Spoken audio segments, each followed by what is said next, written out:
everyone. Welcome back to the Buff Bombshell Show. My name is Lauren Lotta. I am your host, and I'm with the amazing Emma Hyndman. Hi, Lauren. How are you today? I'm good, thank you. Emma, how are you? I'm good. I am super excited today because we have got a new kind of show coming for everyone, and we're having an open table conversation with two of our favourite UK IFBB pros, and we have Rhea, Gayle and Phoebe Hagan in the house. Woo! Hello, hello. Hey, girls. How are you? Good, really good. Are you Yeah, both good. well? We're both out of the country right now, so I know, right? Tell us we- where you we're are. We're doing pretty well. I'm currently in Tampa, in Florida, in the States. Yeah. And Phoebe? And I am in Dubai, so I've literally just moved to Dubai a few weeks ago, and I've been here since the beginning of December now. Oh, So wow. It's like February now, Yeah. so What made Crazy you girls both stuff. leave the UK? What's going on? The weather. So I mean, I initially left for the Olympia. Yeah. yeah. So I started my journey to the Olympia on like the 3rd of November. Where did you go? Because did you have to really go like around the world? Yeah, so I literally went from UK to Spain to France to Mexico for 2 weeks, and then to Tampa. Oh my God. Sounds nice, Yeah. though. I gotta say. It's that, but was it a little bit stressful? Yes. Yes. Oh, yeah. Yes. Especially during the midst of prep. Like, Yes. oh my And not just goodness. for any old show, Yeah, you know, the the Olympia. Yeah. You know, like, no pressure. Firstly, I have to say, we've obviously not spoken to you personally since the Olympia, but we championed you Yeah. all the freaking way. We were literally like, every Yeah. single show, we were like, Rhea, Gayle, go Rhea, go Rhea. So much, honestly. I appreciate the support, like, to the moon and back. Thank you so much. Tell us. I think that needs to be our starting question. How was it? It was absolutely unreal. Like, and this, like I say, this year, last year, 2020, it felt so different because the year that we kind of had, it was like after the whole lockdown in Australia and everything like that, we were kind of like, are we going to compete this season, or are we just going to wait till 2021? And we kind of were like, okay, let's just do it, and you know, something special could come out of this. So sort of getting that pro win, then qualifying for the Olympia and actually making it there, and then coming in the top 10, it all just felt like all the hardships through that year was just felt so worth it. So it was unbelievable. You smashed it. We were like, when we watched you on the stage, we watched the pro win, then we watched you at the Olympia, and we were like, yes. Go Rhea, like you absolutely smashed it. So I think speaking on behalf of everyone in the UK, like we're super well proud. done. You smashed Yeah. it. Really So proud. It was so cool to like watch you, like, because everyone was rooting for you so hard. Yeah. I think everyone was just literally had that like proud mum feeling of like, Totally. "Oh, Rhea Gayle." So it was so nice to watch. Like, honestly, it was so nice. It was awesome. Appreciate the support so much, like for real, for real. How come you've stayed in Tampa then? Yes, what's So- the gossip? Yeah, give us the goss. I was meant to come home on the 3rd of January, and Virgin cancelled my flights.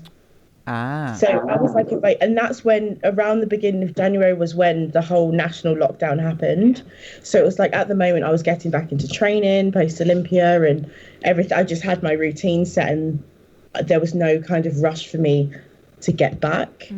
So I've kind of just been taking each day as it comes, assessing the situation around the world, and just plotting my next country that I'm going to find myself in. Oh, well, what a way to live your life. I wouldn't be complaining at that. Yeah, it's very exciting. The both of you have made huge moves. Well, Yeah. I feel like planning on making a move. And Phoebe, you have moved. So Yeah. Literally, yeah. Tell us about that. I mean, it was never part of the plan. This is why it was so kind of like, I don't know, it probably feels, well, for me, it feels very weird, especially for Max as well, my other half. It feels very strange, like just being like, yeah, let's pick up and just go, because it was never, for the UK, it's always been home. Like me and Rhea were speaking about this a few weeks ago, like we've always missed home and we've always wanted to go back, like either after shows or if we've been away, because we're travel bugs. We love to travel like all the time, especially for shows and just staying away and stuff. But we always like to come home. And for some reason, for me, like I've not wanted, I mean, obviously with everything going on with the UK and stuff at the moment, I've not had the urge to come home. And I don't know why. I've just kind of had like a feeling like seeing how Dubai kind of works, what the kind of lifestyle is out here in terms of fitness and stuff like that. For me, this is where I want to like be, because it's a lot more established here than obviously the UK. It's still very established in the UK, what like the fitness world and bodybuilding world, but this is where I want to grow into, if that makes sense. Like I want to have this environment around me all the time so it can help me progress within my journey and all that type of thing. So I was just like, I literally just turned to Max and I was like, I want to move here. And he was like, right, okay. Like he's not in the fitness industry at all. And he was due to go back. Well, he went back in January time, beginning of January. He went back for 10 days, emptied out our entire apartment. I saw this on one of your posts. I was like, in like 6 days, he emptied everything, sold everything on Facebook, got all of the remaining of our stuff, like either brought it here or took it to our our parents' house and stuff like that, and then literally came back over here, like just before they did the border shut for the UK and stuff. So it was literally almost like the most sporadic thing like that we both kind of done, but we haven't kind of looked back, and I've just been a lot happier since, for me anyway. And I think the main thing I wanted to do was obviously set up the company over here and stuff. So that was one of the main things why I wanted to move and stuff. But yeah, just the environment and just the way of life here is just something that I want to keep. And if I move back to the UK, I move back to the UK. I think that's kind of my mentality now. I was so scared of being like, if I leave the UK, I could never come back. Like, but I can. Like, it's not like I can't ever come back. So you say set up the company here. What company are you setting up? Give us the gossip. So I haven't kind of announced it yet. And there's kind of like a lot of has gone into this, and like it's my little secret project I've been working on for months and months now. And that's what I'm setting up over here. So it is something to do kind of like with posing and how I can kind of, for IFBB bikini especially, and bikini wellness, IFBB wellness, how I can kind of establish and kind of get a little bit more informative content out there for people to learn how to pose and stuff. So that's something I'm setting up at the moment and stuff, which I'm really excited about. Hopefully, there's been so many delays because of COVID and then just personal issues, and then obviously moving to Dubai. So I was like, I don't want to try and set up something whilst also moving country. So I was like, I'm just going to delay it. So fingers crossed it should be hopefully set up the beginning of March. How exciting. So I've been waiting for months to see what this is. So funny, like every time you announce something on your social media, people are like, are you and Phoebe collaborating together, or have you guys got the same name? And I'm like, no, Phoebe's doing her own thing. Because the company is called The Posing, and obviously the last word is pretty much revealing what it is. And it's The Posing P. And people, obviously, you're the Posing Pro, and people are like, are you? What? I was like, no, I'm not. I'm like, Phoebe's way more authentic than that. Come on. No. I was like, it's slightly different, don't worry, it's fine. I think everyone's excited to see what it is, but that sounds awesome. I mean, to be able to just like totally relocate yourselves and, you know, do what you've got to do for your journey. You just got to go where your heart feels it needs to be. Yeah, 100%. I think there's been a lot of grief with, especially Dubai, and I think just anyone that's not in the UK at the moment, I think there's been a lot of grief with that. And I think people have to look at it as from that person's point of view, like, is that person okay being in the UK? Are they happy in the UK? If not, then why?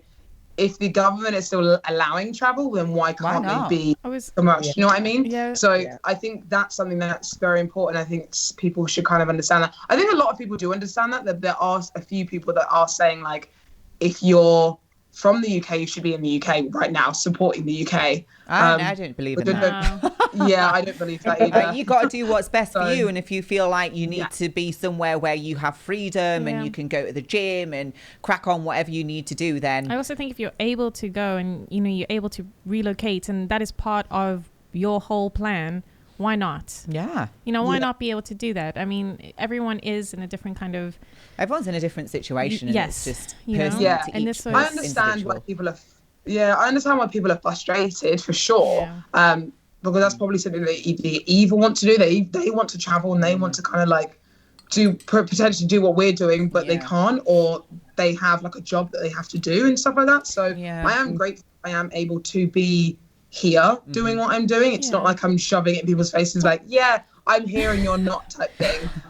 I'm still, I'm grateful to be here. And like, I'm trying to hopefully, prove a point as, do you know what, if you feel like you're not happy in a situation, change it. Like try and put the steps forwards to try and change your life and put it in a better place where you want it to be. Yeah, I was just going to say, even now, like obviously with COVID, there are still people relocating for other roles. Like if I wanted to do accounting, I could go there and I could be an accountant in Dubai or whatever. But for example, if you're a fitness instructor or PT or PT or whatever, coach. If this is your job and you've relocated for that as well, like there should be no issues with that in my opinion. I think that's just silly. Yeah, I think so too. But so we want to have a bit of a chat today. Obviously, you girls, like I've already said, two of our best UK pros. We just really want to talk about the pro mindset and kind of what gets you to where you are now, and the qualities and the characteristics that are part of someone already that makes them a pro. So the mindset, so it's kind of just like, what do you feel like makes a pro athlete? I mean, number one is resilience. Yes. 100%.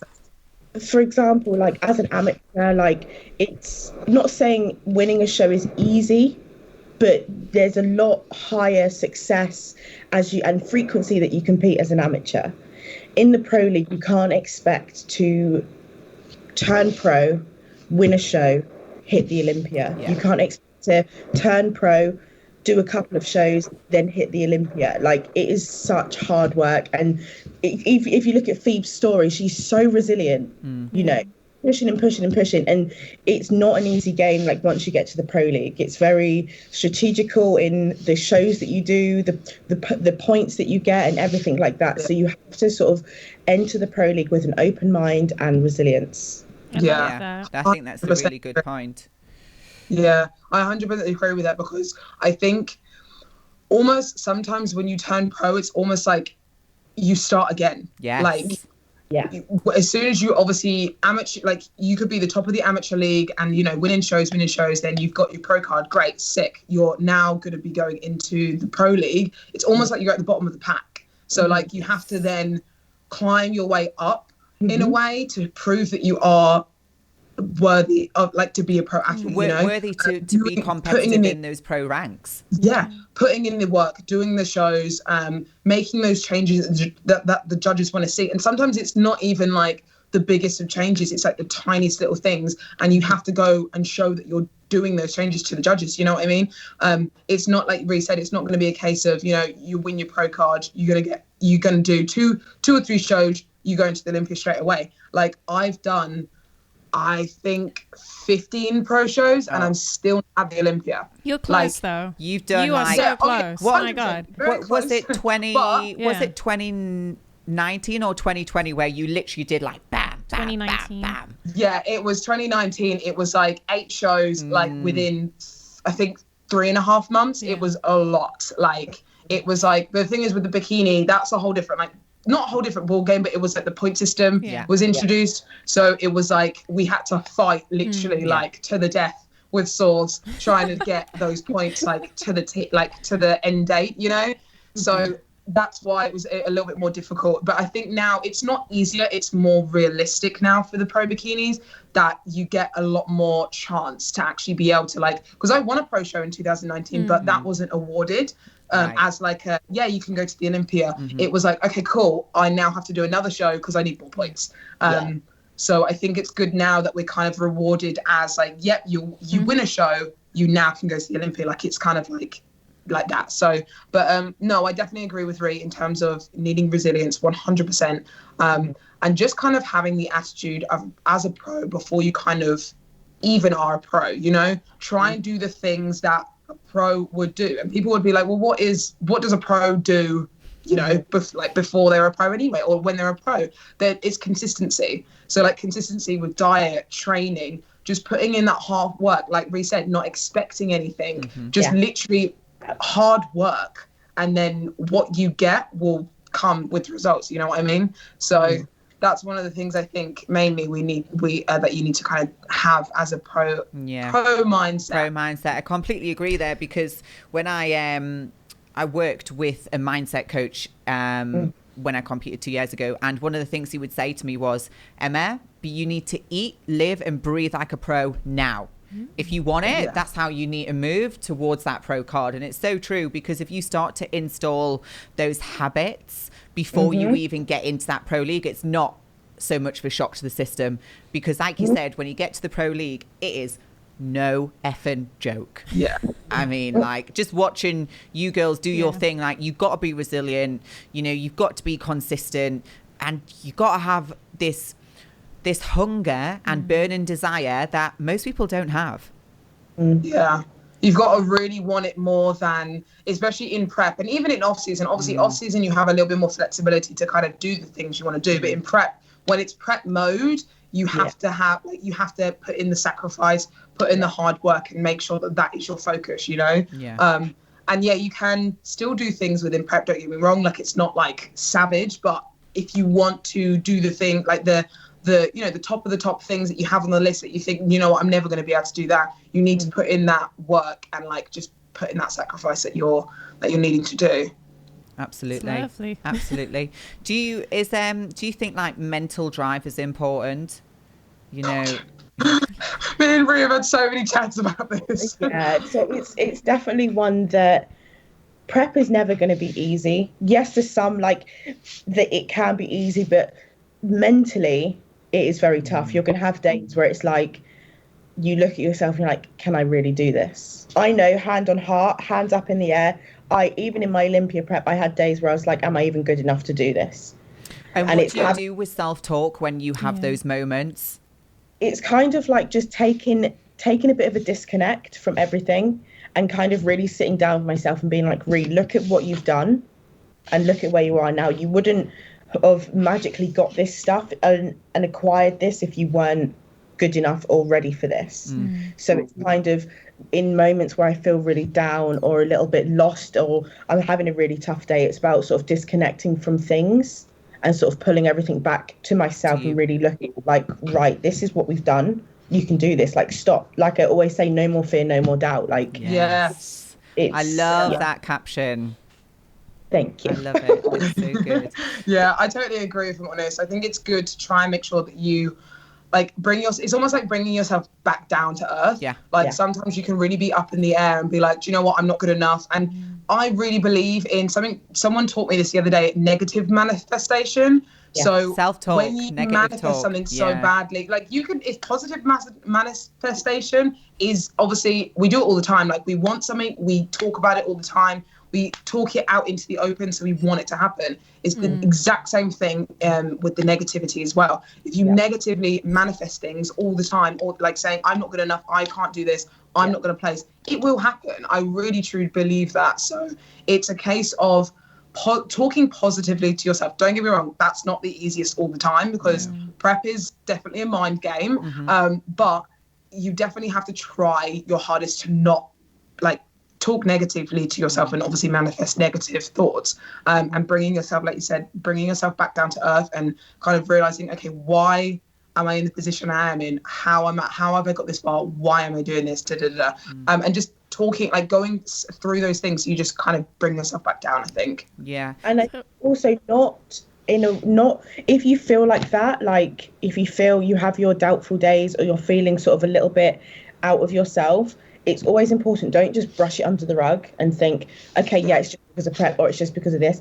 Acknowledge it, accept it, tomorrow's a new day. Because I for sure that the more I'm like, I'm fine, I'm actually okay, this is just a phase, like it starts to build up and then you get really self-destructive. So if you have negative days, especially on prep or on off season, just acknowledge it. Think, okay, I'm feeling this way in this moment.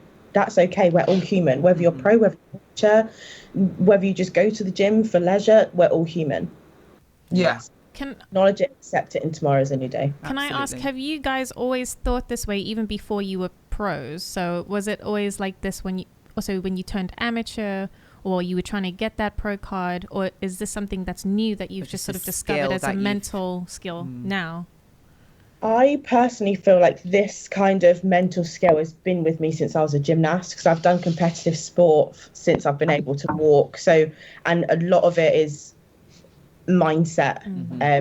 Sort of in my diving career, I had a psychology coach and everything. So it's kind of a process that I'm still, even though I've done sport for God knows how long, I'm still learning to be better at it. But especially turning pro, it's helped me level up and realize, you are still human. It is okay. Like, tomorrow's a new day. I'm the same. Like, I did cheerleading for 8 years prior to doing bodybuilding and stuff. So that's always something that's been kind of embedded into me. Like, I've always been a competitive athlete, I guess. So from there, I think cheerleading has definitely taught me, like, I need to try and make sure that whatever I'm feeling, I need to speak out and say. And like, I've always had that kind of mental attitude, instead of obviously, like Rhea said, brushing under the rug or anything like that, trying to figure out why we feel like this, and move forwards from there. And it's the exact same with bodybuilding. Why do you feel like you're not good enough? Why do you feel like in a bad mood or anything like that? You have to justify why you're feeling like that, and then you can then have closure to kind of move on from it. Yeah, absolutely. So I've always kind of had that as an amateur, and it's just kind of, I guess, blossomed a little bit more as we've come into the pro league. Yeah. And I think as well, it's like what I sometimes say is it's acknowledging what your trigger is. If you can understand what triggers you to make you feel a certain way, then you can almost unpick it and go, okay, why do I feel like this? Oh, I feel like this because, I don't know, someone said something to me about how I feel in that state 10 years ago, but it's manifesting inside of me. It always relates back to something. So if you can identify that, you can address it. Like you said, move forwards. Don't sweep it under the carpet, but acknowledge it. Let it be, let it pass, keep it moving. 100%. Yeah, I think that's a very, very good point, to be fair. Addressing. So mental drive is definitely important. Definitely. That's for sure. I'm writing it all 100%. Down. So. And my next thing to throw out there was going to be, does your background play a part in your success? But since you've both just said we're highly competitive ex-athletes in cheerleading and in diving, that's a strong yes. Yes. And I think we can relate to that as well, because obviously our ex-dancer as well. So I think your background does play a part in that, and just it means that you've always come from that competitive environment.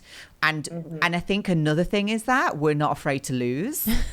Otherwise you wouldn't be doing this, would you? 100%. That is the biggest thing, especially in the pro league, is that you have to accept the losses. Yes. Yeah. And they're not a bad thing. And it's not a bad thing to lose, because like you said, it is a completely different ball game.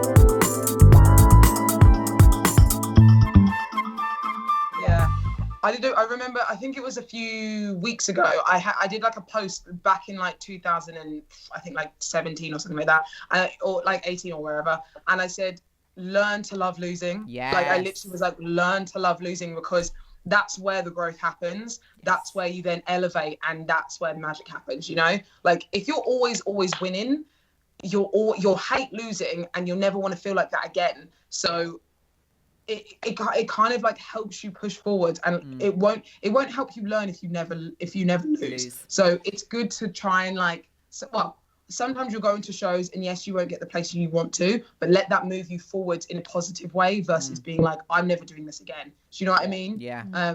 So I think and I've had a lot of that in terms of placings where I've come like just under the marker where I need points, just in the marker, and I've just kept going because I'm like, I'm not letting it defeat me. Like I don't want to just be like, oh, I'm not going to try again. Yeah. I'm just going to keep going until I get what I want, you know?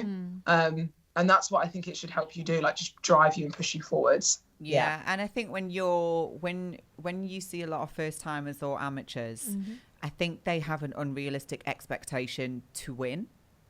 And I think that's setting you up for failure. And I think if you go into a show and you think, okay, all I can do is be my best, bring my best, fully commit to the prep, tick all of the boxes every single day, then that's all I can bring. So I think, how do you girls feel in regards to, obviously you both got really big fan bases and followings. Do you feel a pressure to win or do well from that at all? Yes and no, because I guess for me anyway, I'm very open with I think we're both very open with like social media and YouTube and stuff like that, and showing our journeys and stuff like that.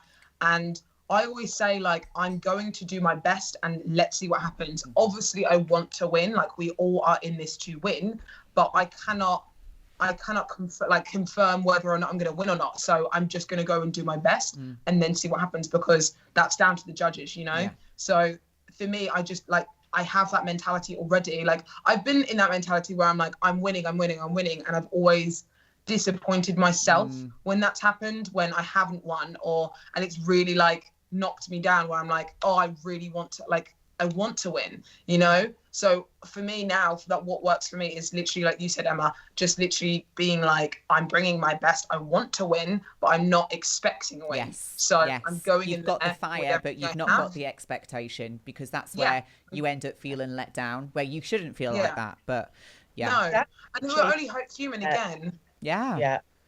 That's my mindset going into every single show. From when I stepped on stage for the first time in 2016 to my most recent Olympia, I always go into the show saying, whatever happens now is a bonus. I've made it this far, whatever happens now is a bonus, because it's all about enjoying the process. Yes, the ultimate goal is to sort of win, whether you're an amateur, whether you're a pro. That is, like Phoebe said, that's what we're in this for. But my mindset, not that I don't want to win, of course we do. But it's like, okay, I've made it this far, I've made it through prep. This is the best we've looked at this time. Whatever happens now is a bonus. It's in the judges' hands at the end of the day. Yeah, exactly. And you can't kind of like, I do get the mentality of people when saying, like, speaking, like we said, speaking it out, manifesting it and being like, I want to win. For me personally, when I say I want to win out in the open, or like saying I'm winning this show out into the open, either on social media or on YouTube, it does put pressure on me. Yes. So for me, I don't do that anymore, because I used to. I remember being like, yeah, I'm going to win. I'm going to place this show. I'm going to do this. And when it doesn't happen, I feel like I've let myself and my following down. So, which I know isn't the case, but I still feel like that. So I take that pressure away from myself and say, do you know what? I'm not going to publicly say, you know, I want to win, even though I do, you know, we all want to win, but again, not expecting it anymore. That's how I've learned throughout bodybuilding. I've kind of learned, that's how I like to kind of like, I guess, prepare myself mentally, and stuff like that, and taking that little bit of pressure away. Definitely. And I think it's a real, it's a real, not advanced, but, grown-up way to come to the stage. Do you know what I mean? Like, you're not like, oh, I'm going to come in and I'm going to win. I did that at my first show. I was like, never competed before, didn't really know what I was doing. I was like, yeah, I'm going to win. And then 2 weeks out, I was like, probably not going to win. Oh shit, but I've said all over social media, I'm going to win.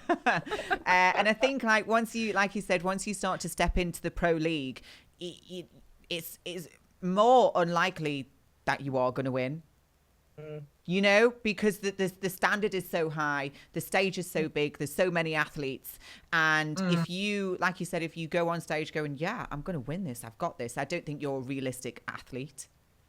You know, it's difficult. It's very difficult, because I think in a true way, yes, and then some points, no. It's like, you want to try and make sure that you, like, for me, I'm just focusing on myself mentally. Like, if for you personally saying I'm gonna win is mentally helping you, fair enough. Do what you need to do. Like, that's fine. That doesn't help me. No. Like, it builds up so much pressure. Anxiety. It builds up so much pressure for me.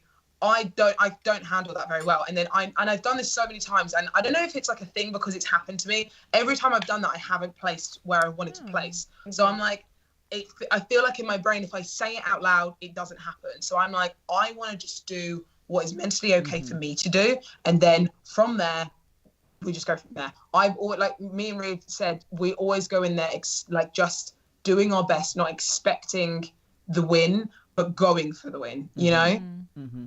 What's the biggest thing you've both learned since you turned pro?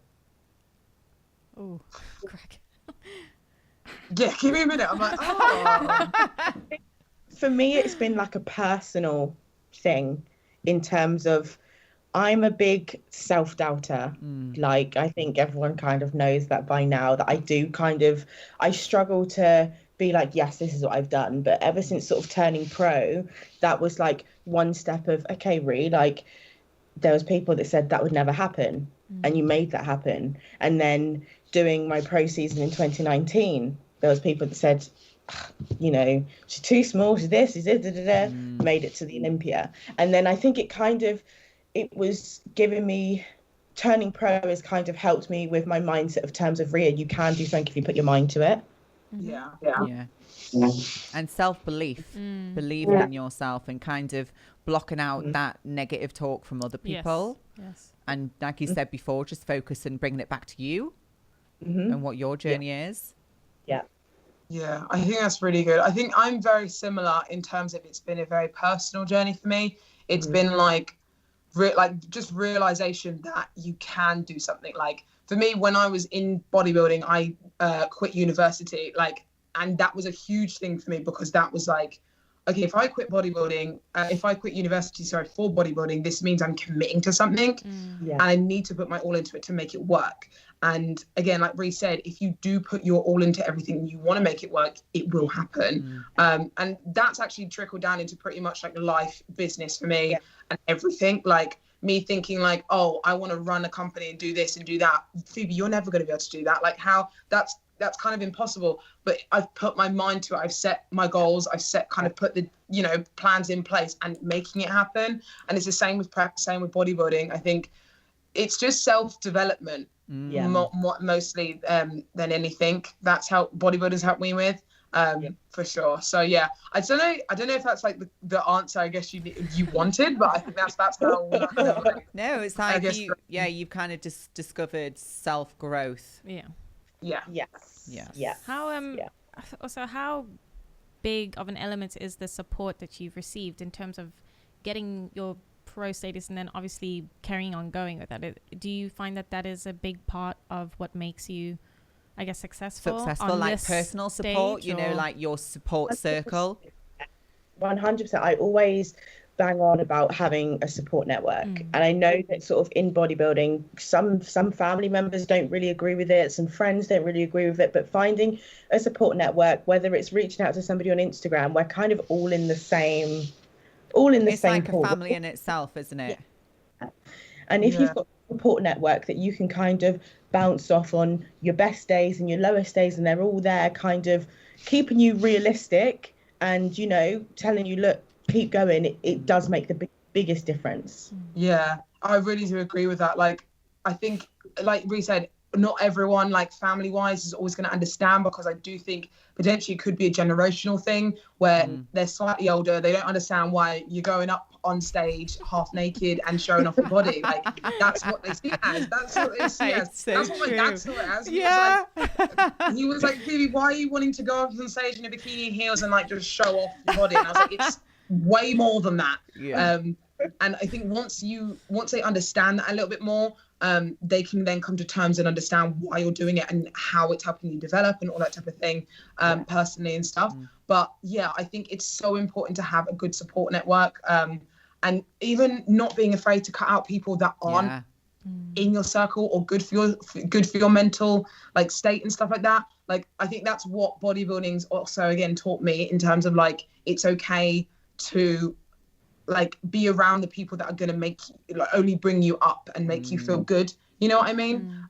So I think that's very important. And I said this the other day on my Instagram. I did like a big old Instagram clear out. To be fair, it was mainly like company accounts and like food pages you follow on Instagram when you're in prep and you're like looking at all the food. But it's also like, we're on Instagram like literally like most of the time. Like, as much as people say like, oh, I'll try and stay off Instagram as much as I can, you're still on there sometimes scrolling around, and you want to make sure that environment is is good. So I think it's good to do like Instagram clear outs, make sure you're following positive accounts, people that lift you up, even in like smallest things like that, even if they're not your network, the people still you follow, positive, like-minded people, because when you're following negative stuff, or you have to realize you're taking that in every day. Yes. And sometimes you don't even realize, and then you're like, oh, this person is so negative, like, oh, sometimes they just need to go, like you said, have a clear out, and it needs to be stuff that's gonna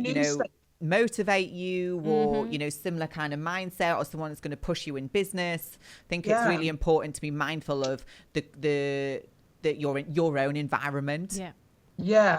Even like news stations, to say if you're like really upset about obviously what's going on in the world at the moment, all that type of thing, and like you keep saying news after news after news, and it's negative, unfollow. Yes, be informed like about the stuff, but don't need it in your face all the time, because that does take an effect on your day, week, and your own mental state, so it's good to try and make sure that there's positive environment around you in every kind of aspect, not just people all the time, for sure. So I just want to quickly also touch on this, because we touched on this with a different coach, and it's related to social media. But when you're sort of getting close to a show and you're on social media, what do you do about maybe like looking at other accounts, other girls? Do you do that? She's tunnel vision Rhea's tunnel. Like, I just want to see if it's different from like what maybe like an amateur girl would do to pro girl, I always say don't look. Do you post and then leave? I used to follow like the hashtags, like, oh my god, who's competing in this show? I get so negative, but like now it's like, do you know what? Everyone is going to bring their A game, and like closer to show, I'm like, do I post a check-in update? I'm like, yeah, why not? Because it counts only when you're on stage. So I'm like, post it, and then I'm like, okay, that's it. I'm not on Instagram for the day. So I'm like, okay, I love it. So it's post and then get off. Okay.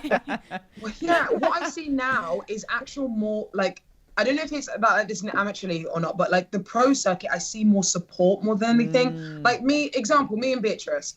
I love that girl to pieces, and like on the lineup, like the lead up to the Spain show when we did in 2020, we were both against each other.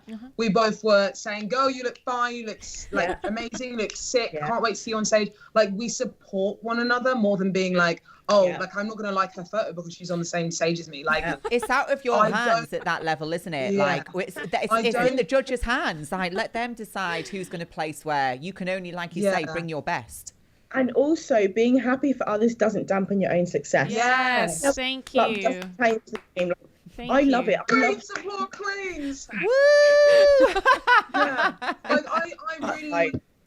really believe that, and like it really showed for me. It shone through like in 2019 and 2020 mainly, because like even when I was going pro and like doing probably my first year of pro circuit and stuff, I was on Instagram trying to figure out who was, in my show. And the thing is, when you're pro, it is kind of worse because they make a big thing of it the week before. They tag you in the list so you know who you're up against. And it is a little bit like, oh, shall I look? Shall I not? And my first year, I definitely was like looking at, who's all it, like who's doing it, and like seeing how they were doing and blah, blah, blah. But like now I'm like, okay, I'm going to look on their profiles and I'm going to support them. I'm going to like their photos. I'm going to follow them and be like, hey, girl, seeing you at the weekend. Like, can't wait to see you on stage.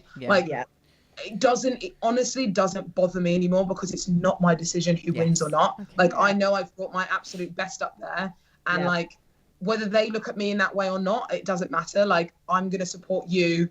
I hope you support me back, That's how I kind of think about that. And I think that's definitely the step from amateur to pro that's helped me do that. Like in amateur, again, I was very much like, I need to get my pro card. I want to like, I wanted to see who's like doing this and and oh, is she doing this carb up, or what's she doing? Like like figuring out for no reason and stressing yourself out. But actually now making that jump, you see there's so much more. Well, I'm not saying there's no support in the amateur league anyway, but there's more support in the pro league from what I can see. Everyone's supporting each other and liking and doing all that type of thing. So I'm like, I'm going to do it back, because like, why not? And I think as well, ultimately, when you get on the Olympia stage, everyone is at such a high freaking standard. It's like it could be this or that changes the judge's opinion, and it is so close. It's like it's not even worth trying to look at the next girl because could be the difference of a grain of rice. Literally leading into my nerves for like the Olympian was the most different that I ever approach a show. Normally I'm such like a nervy bee, but I'm nervous but excited, and for the Olympia I was like, this is it. Like, there's nothing more I can do. Like this is it. I'm just gonna go out there and enjoy. I'm fangirling here right now. Like, oh God! It was a blast. And I think that, like Phoebe said, there's a lot of, I'm going to trip over this word, you might laugh, camaraderie. Yes. Oh, you got it right. Yeah, girl. In the pro league, like it's always like everyone's so excited to see each other. Like backstage, it's like, girl, you look insane. Like it's there's just like a, I don't know, it's just a bit of a difference. Team spirit. Even though you're all individuals, it's like there's a bit of team spirit. Yeah. It honestly is like that. It's really nice to see. Obviously, don't get me wrong, there's not every single show that everyone's like, friendly and this and that, but like most of the time everyone is always happy and there for each other. It's really nice. Yeah. That's wonderful. Sounds great. What's moving forwards, what's the plan? What's next for you? 2021, you guys. What's the gossip? Let us know. Give us the goss. I mean, honestly, I'm like, give us some gossip, like, girls. Rhea, you're already out in the US, and shows. I anticipate shows in the US will go happen ahead around about April, maybe even earlier. So you're quite, you're right there. Phoebe, you got a little bit to travel, but I think your travel will be made a lot easier this year. So. Yeah. So I think my plan is, like, my plan actually was to do potentially a show in March time. This was but way back in like November time. That was what I was planning to do. And then obviously then we decided to come to Dubai and all that type of thing and move. So like we just kind of prolonged things, and we're like, right, once I've moved into my apartment in Dubai and that type of thing, we'll then kind of get a routine together, structure together, and then our plan of attack. Right now, to be fair, I may as well say it. My plan of attack, I won a show in 2019 and it was in July. It was in Vegas, and it didn't go ahead in 2020. So I'm technically still the champion of that show. So you're going to go back in 2021 and do that show again. I love it. You heard it here first, everyone. So that's the plan. That's the plan. Awesome. Obviously, I'm not too 100% sure if it's going to go ahead or not. They're still finalising things because I did ask and stuff. So we'll see. But that's kind of technically the plan at the moment. And what's great about that is that Coach Adam is out there for you. Yeah. So, yes, like, that was one of the main reasons. Yeah. Yeah. Because I was like, he's now moved to Vegas. So I was like, that would be so much better for him, for me to kind of obviously do my prep over in Vegas and see him and stuff like that. So that's why I was like, do you know what? That could be my first show because that'd be good for him to see everything and we can kind of crack on from there. Oh yeah, do it. Go for it. I'm totally there for you. We had him on the show. He's amazing. Yeah. I need to watch that one. It's really good. Like, we asked him all of the inside scoop questions. I love that. But he's really, really nice. He answers them as well. Like he'll give you no BS. He'll answer them like straight up. It's really, really, that's why I love him as my coach. Yeah. Because there's just no, hiding from it. That he'll always be there to support. He'll always be there. And it's always about like the information. Like I'm always like, why are we doing this? And he gives me the answer. Like it's not like, oh, because I've said so. It's like there's always a reason behind it, which is nice. Nice. So amazing. No, he was awesome. And Rhea? Okay, come on, girl. 7 weeks post Olympia now. Yeah. And I think we have got a plan in place, depending on like the world situation. But we could potentially looking at competing at like the end of June, July. Oh. Maybe you go with Phoebe and go to Vegas. Huh? Are you where? Where? Do we know where? Maybe. Too sure. Well, we'll wait for that final that. announcement. We'll get you back on for sure, so we can have that first. I swear I'm not hiding like shows or whatever. No. It's just one, like we've tentatively put a plan in place. Yeah. It just depends like how the next few weeks go. The world. Yeah. And how's your obviously you're coached you're trained by JP, but primarily with Corinne. She's awesome. Honestly, like I don't have enough words to just express the gratitude I have for that lady. Like she's absolutely incredible. And she's compared to like how I sort of started the 2020 season to how I've finished it. She's literally helped me level up mentally and physically more than I could have ever imagined. So like a huge shout out to her. Nice, I love that. When you started with JP, did you start with JP and then move over to Corinne, or has Corinne always been in control of your prep and? Yeah, so I had them both, and it was JP done my training and Corinne done my diet, and then as we sort of got closer to the Arnolds last year, it was kind of like she was like, I'll just oversee everything, and then from there he will like overlook things, but it's still very much like a Corinne has it, and then JP will tweak or maybe give his opinion and stuff. Wow. You got the best of both worlds there for sure. You got two. I know, right? Subscribe. Oh wow. No, but it's been really cool to watch you, like every single show that something's changed or improved, and you've just got sharper, and you just brought that full package, and it's just gotten even better. So we're super excited to see what is next. Yeah, and the same also to you, Phoebe, just from like when you won that pro show to, I think you did a before and after photo, just like the changes. I could see it, and I was like, wow, and people said the bikini is just amazing. It's amazing. And we were just chatting to Adam about how, the bikini look is just so different from one year to the next. I really do agree in terms of the way that bikini's kind of been sculpted like the last few years nowadays. It's definitely it goes up and down, and it kind of, I feel like it changes, but very minor. Yes. So it's kind of, but it's a big change. So it's a very minor thing that we want differently, but then it makes it overall big difference. So like example, Angelica, so she was slightly softer, still hold a lot of condition when she was obviously Miss Olympia, but she was dense, you know? And it was the same with Issa. She was, in my opinion, smaller, more conditioned, but had more muscle mass, especially within the upper body and within the V-taper. So I really think the Olympia obviously sets the standard for the rest of the year. So when Issa won, everyone was like, right, we need to really work on our V-tapers, our backs, and really make sure that we can get that nice from the front. And I think they overstepped it, and they realized actually we don't really want too much, because I think people were taking it potentially a bit too far. So I think they now have structured it a little bit down, and obviously Janet's win. And I mean, Janet has literally been, I think she's got second like 3 times, like over since like 2000 and I want to say 14. So she's gotten second so many times. She's been in that top range for so many times. I definitely think this Olympia, the Olympia that just went past, she was the one that stood out for me generally, the most of all, for sure.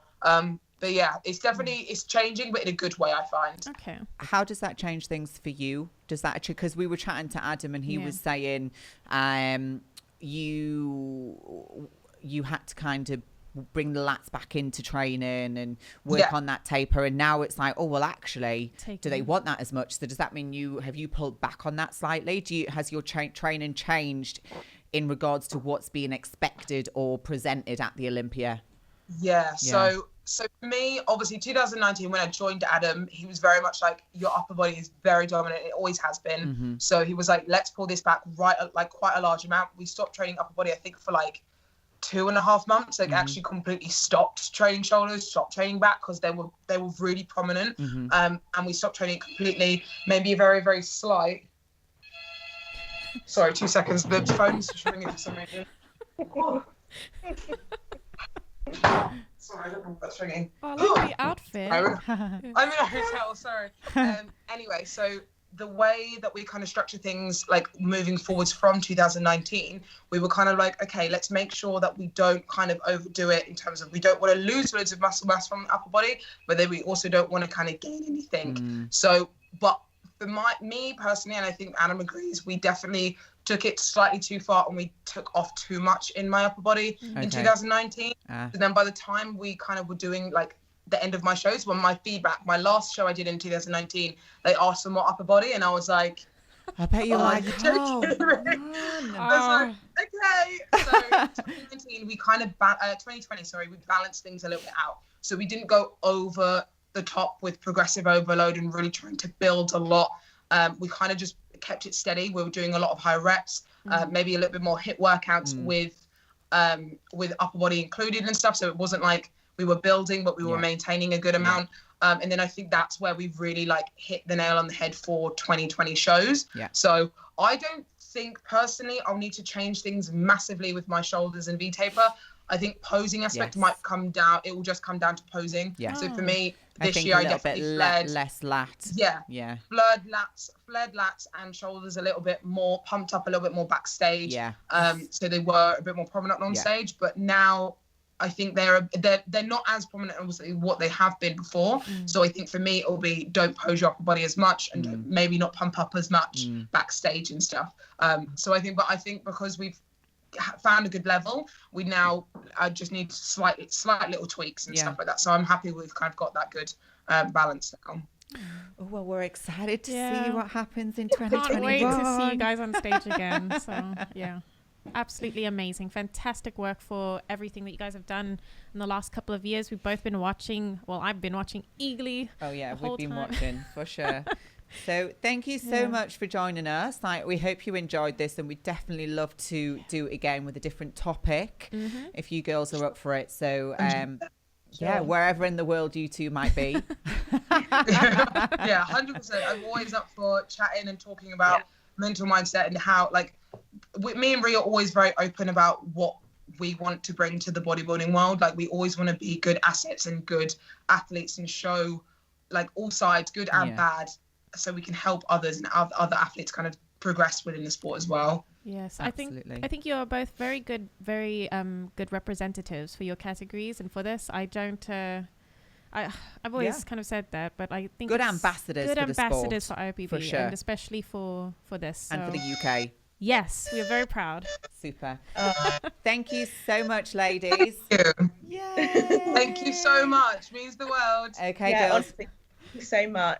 Pleasure. Thank you so much for joining us. Take care. Enjoy the sun where you are. And we'll look forward to having you girls on again, okay? Awesome. Thank you so much. Thank you, ladies. Bye. Bye. Take care. Bye.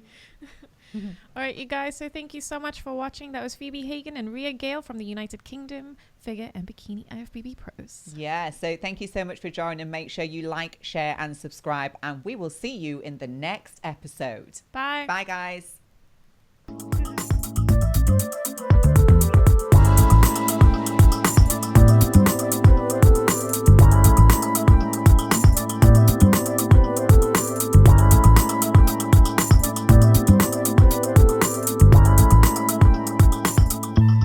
So on to our shout outs again, and this time we're going to go with Emma's. Yes, my first shout out today is the one and only Bailey Image, who is the UK's #1 fitness photographer. Chris Bailey is, if you don't know who he is, you should know who he is. When I first started competing, Chris Bailey, I massively looked up to.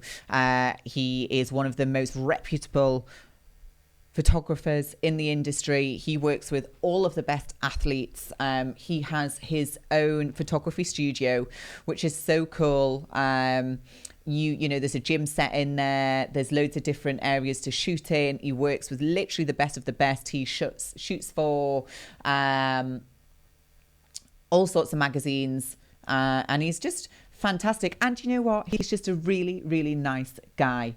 So yeah, if you need a photographer, within fitness or lifestyle or anything, Chris Bailey is definitely your man. I've worked with him a lot. Yeah. He is actually he offers a package where you can have a certain number of shoots with him over the course of 6 months, and he gives you all of your content for your social media, because sometimes you just don't have high quality or the best kind of pictures you want to use for your content. So he's awesome. Here you go. I was trying to find a picture of Oh, there we are. So this is sort of his social media content. Yes. I love that. Yeah, so he's really cool. So yeah, make sure you go check him out. Ooh. Definitely worth booking in with if you're in. Yeah, there you go. There's your girl. Definitely worth booking in with if you are getting ready for a show or you just want a little girl to work with. Nice. And he just has a really great knack of making everyone feel really comfortable, whether you know you're an experienced model or not. There's beautiful photos. So yeah, he's awesome. I'll definitely check him out too, because Arnie, there he is with Arnie, and he happens to shoot a lot of the IFBB shows, so the Olympia, the Arnold, and he travels across the world shooting as well. So that's amazing. So you guys, please go check out Bailey Image on Instagram, especially if you want some fitness photo shoots done. Yes. Or social media content. Who is your shout out today, Lauren? So mine is completely off grid. I recently discovered this page called The Fittest Wizard. Oh. Now, Kaleem, can we please turn down the volume for copyright issues? And I'm just, okay, if you guys need something to make you laugh, please just go to this guy's channel and put the music on. I feel like I've seen this page. And please just go and love it. This is not the funniest one, though. Oh, wow. Is that just him, or is there other people in there? I think it's a reel. So he does it 3 times in different... I'm not quite sure how to use them yet. But this guy is hilarious. Oh, my gosh. I need to follow him. Oh, my gosh. He's got a good body. I think that's why he's called The Fittest Wizard. Oh. I love him. Just quickly show you one more. And then... Oh, yeah. This is the one I saw. Hang on. What is this one? Oh, yes. So... when that caffeine starts hitting. Oh, wow. He's flexible. He's so flexible. Oh, my gosh. Wait for it. Oh, wow. I mean, but you have to listen with the music on, and then it will be a lot better. Oh, I love it. What's this background? I have no idea. Oh, wow. We need to find out. Oh, but yeah, he's definitely just hilarious. He must have a dance background. He's got to. Just something uplifting. Somebody that's doing something completely different. See, there must be 2 of them there. No, I think that's him. But I think he somehow... How do you do that? No, this is the one I saw, and I totally thought it was 2 different guys. Oh, wow. I'm just so happy when I watch I'm intrigued. These. I want to know, was he a pole dancer in a past life? You know, a stripper, a stage girl? I don't know, but he'd make a good one. He'd make a real good showgirl or a stripper. I love it. So you guys, if you want something funny to watch, please go check out _fittest_wizard. And that is our show for today, everyone. I hope that you enjoyed it. Thank you so much for watching, guys. Again, make sure you like, share, and subscribe, and we will see you in the next episode. Bye. Bye, guys.